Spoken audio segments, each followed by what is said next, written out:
കേരളത്തിൻ്റെ ജനകീയനായിട്ടുള്ള പ്രിയപ്പെട്ട മുഖ്യമന്ത്രി വി ഡി സതീശൻ്റെ ഒരു വലിയ എങ്ങനെയാണ് നമ്മൾ ഈ നുണ കള്ളം എന്നൊക്കെ ഉള്ളത് മുഖ്യമന്ത്രിയെക്കുറിച്ച് പറയാമെന്നറിയില്ല. പക്ഷേ സത്യം അതാണ്, ഒരു വലിയ ആനക്കള്ളം കൂടി പൊളിഞ്ഞു വീണിരിക്കുന്നു.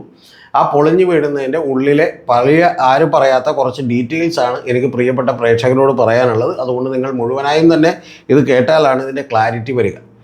കഴിഞ്ഞ ദിവസങ്ങളിൽ ഇൻ്റർനാഷണലി വളരെ അറിയപ്പെടുന്ന ഒരു ഫിനാൻഷ്യലി നടക്കുന്ന പല തട്ടിപ്പുകളെക്കുറിച്ചുമൊക്കെ തന്നെ ഇൻവെസ്റ്റിഗേഷൻ നടത്തി തന്നെ പുറത്തുവിടുന്ന ഒരു ഏജൻസിയാണ് ബ്ലൂംബർഗ് എന്ന് പറയുന്നത്. അതിൻ്റെ പ്രധാനപ്പെട്ട കാരണം അവരുടെ ഒരു പ്രവർത്തനം മാത്രമാണ് മീഡിയ എന്ന് പറയുന്നത്. അവർക്ക് മറ്റ് നിരവധി കാര്യങ്ങളുണ്ട്. ഇപ്പോൾ ഫിനാൻഷ്യൽ എക്സ്പെർട്ടുകൾക്ക് ഡാറ്റ കൊടുക്കുന്നത് മുതൽ നിരവധി മറ്റ് പല ബിസിനസ്സുകളുള്ള ഒരു കമ്പനിയാണ് ബ്ലൂംബർഗ് എന്ന് പറയുന്നത്. അവർക്കൊരു മീഡിയ കൂടിയുണ്ട്.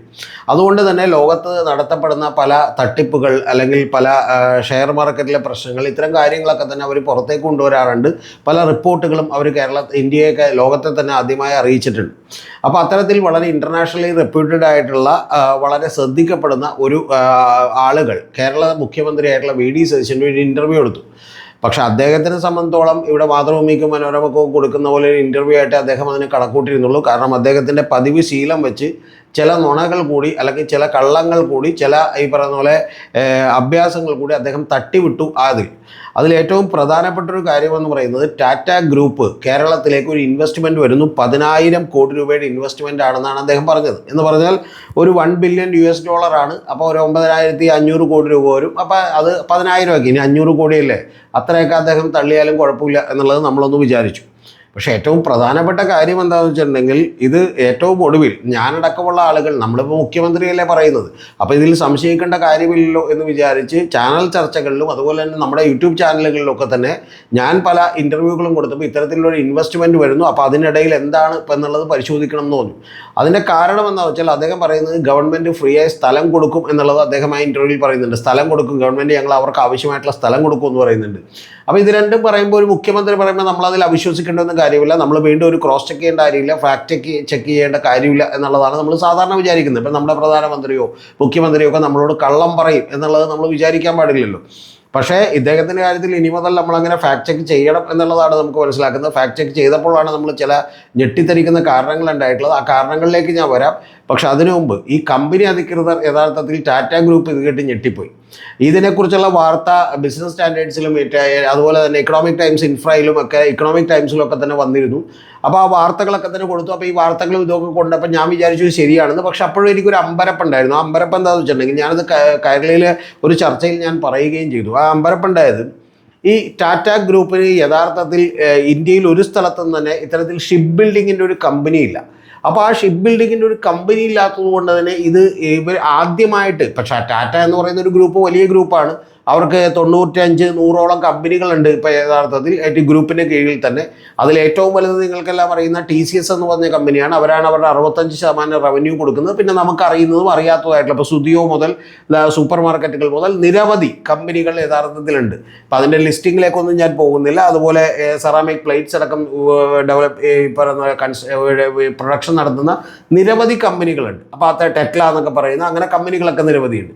അപ്പോൾ അതിനെക്കുറിച്ചൊന്നും ഞാനിപ്പോൾ വിശദമായി പോകുന്നില്ല. അപ്പോൾ അത്തരത്തിലുള്ള വലിയ കമ്പനിയാണ്. അപ്പോൾ അവർ പുതിയതായ ഒരു കമ്പനി തുടങ്ങുന്നു, പുതിയതായ ഒരു സെഗ്മെൻറ്റിലേക്ക് കൂടി പ്രവേശിക്കുന്നു എന്നാണ് ഞാൻ ആദ്യം വിചാരിച്ചത്.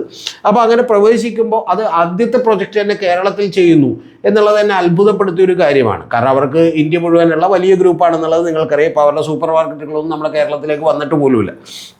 അപ്പോൾ അങ്ങനെയുള്ളപ്പോഴും ഒക്കെ എങ്കിൽ കേരളത്തിൻ്റെ ചില സൗകര്യങ്ങൾ അല്ലെങ്കിൽ നമ്മുടെ ഇവിടെ നിന്ന് ആരെങ്കിലും കൊടുത്തിട്ടുള്ള ഓഫറുകളൊക്കെ പ്രമാണിച്ചായിരിക്കും അത് വരുന്നത് എന്നുള്ളത് വിചാരിച്ചു. പക്ഷേ ഇന്നലെ എക്കണോമിക് ടൈംസ് ഒക്കെ വായിച്ചപ്പോൾ ഞാൻ ഞെട്ടിപ്പോയി. എക്കണോമിക് ടൈംസ് ഇൻഫ്രയിലും അതുപോലെ എക്കണോമിക് ടൈംസിലൊക്കെ വന്നേക്കണ വാർത്ത എന്ന് പറയുന്നത് ഇങ്ങനെ ടാറ്റ ഗ്രൂപ്പ് ഇതിനെ ഡിനേ ചെയ്തേക്കാണ്. ഇങ്ങനൊരു പദ്ധതി ഞങ്ങൾ പ്രഖ്യാപിച്ചിട്ടില്ല, ഞങ്ങൾ ഇത് നടത്തുന്നില്ല എന്നുള്ളത് അവർ അസന്നിഗ്ധമായി പറഞ്ഞേക്കാണ്. ഇത് പറഞ്ഞത് കുഴപ്പമില്ല, നമുക്കൊക്കെ നാണക്കേടുണ്ടാക്കി. പക്ഷെ കുഴപ്പമില്ല, നമ്മുടെ മുഖ്യമന്ത്രി നമ്മളോട് കള്ളം പറഞ്ഞല്ലേ പോട്ടെ എന്ന് വിചാരിച്ച് നമ്മളിരിക്കുകയാണ്. സാധാരണ പതിവ് പോലെ അദ്ദേഹം അടിയടിക്കുന്ന പോലെ ഒരു അടിയങ്ങ് അടിച്ചതാണ് എന്നുള്ളതാണ് വിചാരിച്ചത്. പക്ഷെ അത് കഴിഞ്ഞതിന് ശേഷം നമ്മളത് വിശദമായി വായിക്കുമ്പോൾ നമ്മുടെ തൊലിയുരിഞ്ഞു പോകുന്നൊരു കാര്യം കൂടിയുണ്ട്. കാരണം അതിലൊരു സീനിയർ എക്സിക്യൂട്ടീവ് ഈ എക്കണോമിക് ടൈംസിനോട് പറഞ്ഞേക്കണ ഒരു ചില വാചകങ്ങളുണ്ട്. അദ്ദേഹം പറഞ്ഞേക്കണത് ഞങ്ങൾ ഈ വാർത്ത കേട്ട് പരിഭ്രാന്തിയിലായിപ്പോയി. കാരണം ഞങ്ങളിങ്ങനെയൊന്നും തീരുമാനിച്ചിട്ടില്ലല്ലോ, പിന്നെ ഒരു മുഖ്യമന്ത്രി എന്താണ് ഇങ്ങനെ പറയുന്നത് എന്നുള്ളത് കേട്ട് പരിഭ്രാന്തിയിലായിപ്പോയെന്നും.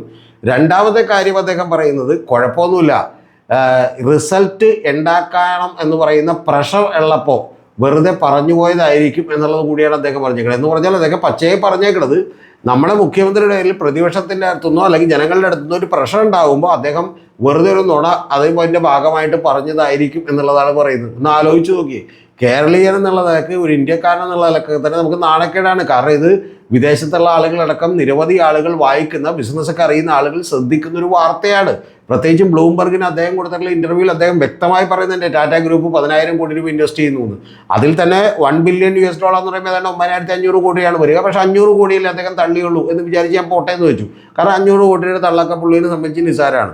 പക്ഷേ അതിനുശേഷമാണ് ഈ 10,000 കോടി രൂപയും തള്ളായിരുന്നു എന്നുള്ളത് നമ്മൾ തിരിച്ചറിയേണ്ടത്. അപ്പോൾ അതിൽ ടാറ്റ ഗ്രൂപ്പ് തന്നെ അന്തം വിട്ട് അവർ കുന്തം വിഴുകി നിൽക്കുകയാണ് എന്നുള്ളത് വേണം മനസ്സിലാക്കാൻ. അപ്പോൾ അത് കേട്ടിട്ട് നമ്മൾ ഇന്നലെ ചൂളിപ്പോയി. കാരണം നമ്മളടക്കം പല 2 ചാനലുകളിൽ ഇത്തരത്തിലുള്ള ഇതിനെക്കുറിച്ച് നമ്മൾ അനലൈസ് ചെയ്തുകൊണ്ട് വീഡിയോകൾ പോലും ചെയ്തിരുന്നു. ഞാൻ ഒരു ചാനൽ ചർച്ചയിലൊക്കെ ഇതിനെക്കുറിച്ച് പറഞ്ഞിരുന്നു. അപ്പോൾ അതെല്ലാം കഴിഞ്ഞതിന് ശേഷമാണ് ഇതൊരു വലിയ നുണയാണ് എന്നുള്ളത് നമ്മൾ തിരിച്ചറിയുന്നത്. ഇനി ഇതിൻ്റെ വാസ്തവം എന്താണെന്ന് കൂടി പരിശോധിക്കുമ്പോൾ, ഫാക്ട് ചെക്ക് കൂടി അറിയുമ്പോൾ നിങ്ങൾ കുറച്ചുകൂടി രസകരമാണ്, ഞെട്ടിപ്പോവും. ഇത് യഥാർത്ഥത്തിൽ ടാറ്റ ഗ്രൂപ്പിൻ്റെ ഒരു സബ്സിഡിയറി കമ്പനിയാണ് ടാറ്റ പ്രൊജക്ട്സ് ലിമിറ്റഡ് എന്ന് പറയുന്ന ഒരു കമ്പനി. ആ ടാറ്റ പ്രൊജക്ട്സ് ലിമിറ്റഡ് എന്ന് പറയുന്ന ഒരു കമ്പനി എന്ന് പറയുന്നത് 75% ഹോൾഡ് ചെയ്യുന്ന മറ്റൊരു സബ്സിഡിയറി കമ്പനിയാണ് ആർട്സൺ ലിമിറ്റഡ് എന്ന് പറയുന്ന ഒരു കമ്പനി. ഈ ആർട്സൺ ലിമിറ്റഡ് എന്ന് പറയുന്ന കമ്പനി നേരത്തെ അതിൻ്റെ പേര് ആർട്സൺ എഞ്ചിനീയറിംഗ് എന്നായിരുന്നു. ഇപ്പോൾ ആർട്സൺ ലിമിറ്റഡ് എന്ന് പറയുന്ന കമ്പനിയാണ്. ആ ആർട്സൺ ലിമിറ്റഡ് എന്ന് പറയുന്ന കമ്പനി യഥാർത്ഥത്തിൽ 2025 മലബാർ സിമെൻറ്റ്സുമായിട്ട് അവരൊരു എഗ്രിമെൻ്റ് ഒപ്പിട്ടിരുന്നു. ആ മലബാർ സിമെൻറ്റ്സുമായിട്ട് ഇൻവെസ്റ്റ് ഗ്ലോബൽ സമ്മിറ്റ് എന്ന് പറയുന്ന ഒരു പ്രോഗ്രാമിൽ വരികയും ആ പ്രോഗ്രാമിൽ വന്ന് മലബാർ സിമെൻറ്റ്സുമായിട്ട് ഒരു 300 കോടി രൂപയുടെ ബോട്ട് നിർമ്മാണത്തിന്, നിങ്ങളൊന്ന് ആലോചിക്കണം, ശ്രദ്ധിച്ചേക്കണം, ബോട്ട് നിർമ്മാണത്തിന് വേണ്ടിയിട്ട് 100 ടണ്ണിൽ കൂടാത്ത ബോട്ട് നിർമ്മാണത്തിന് വേണ്ടിയിട്ടുള്ള ഒരു ഈ പറയുന്ന പോലെ മലബാർ സിമെൻറ്റുമായിട്ടൊരു കരാർ ഒപ്പിട്ടിരുന്നു. അപ്പോൾ മലബാർ സിമെൻറ്റ്സിന് കൊച്ചിൻ പോർട്ടിൽ 7 ഏക്കർ സ്ഥലം കൊടുക്കുകയും അവിടെ ഇത് തുടങ്ങാനുമുള്ളൊരു പദ്ധതിയാണ് എന്ന് പറഞ്ഞാൽ ഒരു ചെറിയ ധാരണാപത്രം മാത്രമാണ് അവർ ഒപ്പിട്ടത്.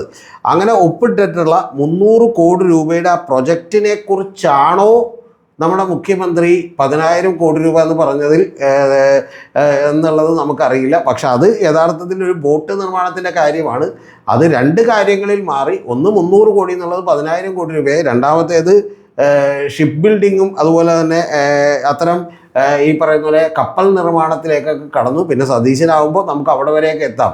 ഇപ്പോൾ സാധാരണ ആളുകൾ ചിലപ്പോൾ ഒരു ചക്ക എന്ന് പറയുമ്പോൾ ഇത്രയുണ്ട് ചക്ക എന്ന് പറയുമ്പോൾ വേണമെങ്കിൽ നമുക്കൊക്കെ കുറച്ച് കൂടുതൽ തള്ളുന്ന ആൾ ഇത്രയുള്ള ചക്കയായിരുന്നു എന്നുള്ളതൊക്കെ പറയില്ലേ. അപ്പോൾ അതുപോലെ തന്നെ നമ്മൾ ജയറാമിനെ കുറിച്ച് അല്ലെങ്കിൽ മറ്റു ആളുകളെ കുറിച്ചൊക്കെ പലരും ഇങ്ങനെ പറയും. അതായത് അവർ എന്ന് പറഞ്ഞാൽ 2000 എന്ന് പറയുമ്പോൾ നമ്മൾ 2 രൂപ എന്ന് വേണമെങ്കിൽ കേൾക്കാനായിട്ട്. കാരണം അതുപോലെ ആയിരിക്കും ഇവർ എന്ത് ചെയ്യുന്നത്, തള്ളുന്നത്. അപ്പോൾ അതുപോലെയുള്ള തള്ളു പറയുന്ന ഒരാളാണ് കേരള മുഖ്യമന്ത്രി എന്നുള്ളതാണോ നമ്മൾ ഇതിൽ നിന്ന് മനസ്സിലാക്കേണ്ടതെന്ന് അറിയില്ല. എന്താണെങ്കിലും PRD ഇതിൻ്റെ ഒരു വിശദീകരണവുമായി വന്നിട്ടുള്ളത്, ഞങ്ങൾ മൊത്തം കേരളത്തിലേക്ക് സമുദ്ര മിഷൻ്റെ ഭാഗമായി വരാനിരിക്കുന്ന ഒരു മൊത്തം എമൗണ്ടിനെ കുറിച്ചാണ് പറഞ്ഞത് എന്നുള്ളതാണ്. പക്ഷേ ആ ഇൻ്റർവ്യൂവിൽ അദ്ദേഹം പറയുന്നത് 10,000 കോടി രൂപ ടാറ്റ ഗ്രൂപ്പ് ഇൻവെസ്റ്റ് ചെയ്യുമെന്ന് പറഞ്ഞ വീഡിയോ ആണ്. അതുകൂടാതെ മറ്റ് കമ്പനികളും കൂടി ഇവിടേക്ക് വരും എന്ന് അദ്ദേഹം പറയുന്നുണ്ട്. പക്ഷെ അത് അദ്ദേഹത്തിന് തെറ്റുപറ്റിയതാണെങ്കിൽ പോലും എന്തിനാണ് ഇങ്ങനെ പറഞ്ഞുകൊണ്ട് കേരളത്തെ നാണം കെടുത്തുന്നത് എന്നുള്ളതാണ് എനിക്ക് എൻ്റെ പ്രിയപ്പെട്ട മുഖ്യമന്ത്രിയായിട്ടുള്ള സതീശനോട് ചോദിക്കാനുള്ളത്. നമുക്ക് ഇപ്പോൾ പല കാര്യങ്ങളിലും ഇദ്ദേഹം ഇതുപോലെ നുണ പറഞ്ഞിട്ടുണ്ട്. ദേശാഭിമാനി വാർത്തയുടെ കാര്യത്തിൽ, മോഡിഫിക്കേഷൻ്റെ കാര്യത്തിൽ, അതുപോലെ തന്നെ നമുക്ക് PMശ്രീയുടെ കാര്യത്തിൽ, ഇങ്ങനെ നിരവധി കാര്യങ്ങളിൽ അദ്ദേഹം പറഞ്ഞിട്ടുണ്ട്. പക്ഷെ അതൊക്കെ കേരളത്തിനകത്തോ അല്ലെങ്കിൽ മലയാളികൾക്കകത്തോ മാത്രം ഒതുങ്ങി നിൽക്കുന്ന തള്ളുകളാണ്. പക്ഷേ ഇതുപോലെ ഇൻ്റർനാഷണൽ തള്ളുകളിലേക്ക് കടക്കരുത് എന്നുള്ളതാണ് എനിക്ക് പ്രിയപ്പെട്ട മുഖ്യമന്ത്രിയോട്, താങ്കളോട് വളരെ വിനയത്തോടുകൂടി അപേക്ഷിക്കാനുള്ളത്. ടോപ്പിക്ക് കഴിഞ്ഞു. നമ്മുടെ ചാനലിൽ നിങ്ങളുടെയൊക്കെ ഒരു സപ്പോർട്ട് ആവശ്യമുണ്ട്. ആ സപ്പോർട്ട് ആവശ്യമുള്ളത് നമ്മളൊരു പുതിയ ചാനൽ കൂടി തുടങ്ങിയിട്ടുണ്ട്. അതിലെ പോഡ്കാസ്റ്റുകൾ എടുക്കാനൊക്കെ വേണ്ടിയിട്ടാണ്. കാരണം അത് കുറച്ചുകൂടി ചിലവേറിയ കാര്യമാണ്. അപ്പോൾ നിങ്ങളിൽ കഴിയാവുന്നവർക്ക് നമ്മളുടെ ചാനലിനെ മെമ്പർഷിപ്പ് എടുത്തുകൊണ്ട് നമ്മളെ സപ്പോർട്ട് ചെയ്യാം. അതിൽ വളരെ ചെറിയ എമൗണ്ട് മുതൽ 6 ലെവലുകളിലുള്ള എമൗണ്ടുകളുണ്ട്. നിങ്ങൾക്ക് കഴിയാവുന്ന എടുത്തുകൊണ്ട് സപ്പോർട്ട് ചെയ്യാം. സപ്പോർട്ട് ചെയ്തവർക്ക് പ്രത്യേകമായിട്ട് എന്തെങ്കിലും ബെനിഫിറ്റ് ഒന്നും ഉണ്ടാവില്ല. കാരണം നിങ്ങൾക്ക് വേണ്ടി മാത്രമായിട്ടുള്ള വീഡിയോകളൊന്നും ഉണ്ടാവില്ല. പക്ഷേ നമ്മുടെ വീഡിയോകൾ കാണാൻ താല്പര്യമുള്ളവർക്ക്, നമ്മുടെ ചാനൽ നിലനിൽക്കണമെന്ന് ആഗ്രഹമുള്ളവർക്ക് നമ്മളെ സപ്പോർട്ട് ചെയ്യാം. അതിന് കഴിയാത്തവർക്ക് നമ്മളെ നേരിട്ട് സപ്പോർട്ട് ചെയ്യണമെന്ന് താല്പര്യമുള്ളവർക്ക് നമ്മളെ അക്കൗണ്ട് നമ്പർ, ഗൂഗിൾ പേ നമ്പറൊക്കെ കൂടി കൊടുത്തിട്ടുണ്ട്.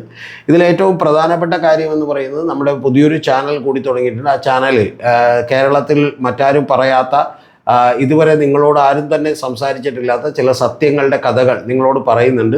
അതിൽ ഒന്നാമത്തെ പോഡ്കാസ്റ്റ് 1 മണിക്കൂർ 44 മിനിറ്റ് ഉള്ളതാണ്. ആ പോഡ്കാസ്റ്റിൽ ഏതാണ്ട് 25,000-ലധികം പേര് ഇപ്പം തന്നെ കണ്ടു കഴിഞ്ഞു. രണ്ടാമത്തെ പോഡ്കാസ്റ്റ് 50 മിനിറ്റുള്ളൊരു പോഡ്കാസ്റ്റാണ്. ആ പോഡ്കാസ്റ്റ് എന്ന് പറയുന്നത് കേരളത്തിൽ കോൺഗ്രസിൻ്റെ പിന്തുണ വലിയ തോതിൽ കേരളത്തിൽ പാർട്ടി പ്രവർത്തകരിൽ നിന്നില്ലാത്ത, പാർട്ടി സംഘടനയിൽ ഇല്ലാത്ത, പാർലമെൻ്ററി പാർട്ടിയിൽ ഭൂരിപക്ഷത്തിന് 2 അക്കം പോലും തികക്കാത്ത, ഹൈക്കമാൻഡിന് താല്പര്യമില്ലാത്ത വി ഡി സതീശൻ എങ്ങനെ മുഖ്യമന്ത്രിയായി, അതിനുവേണ്ടി മുസ്ലിം ലീഗ് വാശി പിടിച്ചതിൻ്റെ പിന്നിലെ കോടികൾ ആരുടേതാണ് എന്നുള്ളതിനെ അടക്കമുള്ള ഒരു വലിയ കഥ ഞാൻ നിങ്ങളോട് പറഞ്ഞിട്ടുണ്ട്. ആ പോഡ്കാസ്റ്റ് കണ്ടിട്ടില്ലാത്ത ആളുകളുണ്ടെങ്കിൽ അത് കാണാതെ പോകരുത്. കാരണം അത് അത്രയും കേരളത്തിൽ മറ്റാരും പറഞ്ഞിട്ടില്ലാത്ത, പറയാൻ സാധ്യതയില്ലാത്ത കാര്യങ്ങളാണ്. അപ്പോൾ അത്തരത്തിലുള്ള നിരവധി പോഡ്കാസ്റ്റുകൾ എടുക്കാനാണ് നിങ്ങളുടെയൊക്കെ സപ്പോർട്ടുകൾ വേണ്ടത്. ആ പോഡ്കാസ്റ്റ് ഇപ്പോൾ 2 എണ്ണം കഴിഞ്ഞു. അടുത്തത് ഉടനെ തന്നെ ഇപ്പോൾ ഈ ആഴ്ചയോ അടുത്ത ആഴ്ചയോ തന്നെ നമ്മൾ അപ്പ് ചെയ്യും. അപ്പോൾ അത്തരത്തിലുള്ള പോഡ്കാസ്റ്റുകൾ ചെയ്യാൻ നിങ്ങളുടെ സപ്പോർട്ട് തുടർന്നും ഉണ്ടാകുമെന്ന് വിചാരിക്കുന്നു. ഇനി ചെയ്യാൻ കഴിയാത്തവർക്ക് കുഴപ്പമൊന്നുമില്ല. നിങ്ങൾ വീഡിയോ കാണുകയും അഭിപ്രായങ്ങളും വിമർശനങ്ങളും ഒക്കെ രേഖപ്പെടുത്തുകയും ചെയ്യണം. നമ്മുടെ ചാനലിൻ്റെ പേര് ജനകീയ പൊതുബോധത്തിനും അപ്പുറം രതീഷ് ചക്രപാണിയോടൊപ്പം എന്നാണ്.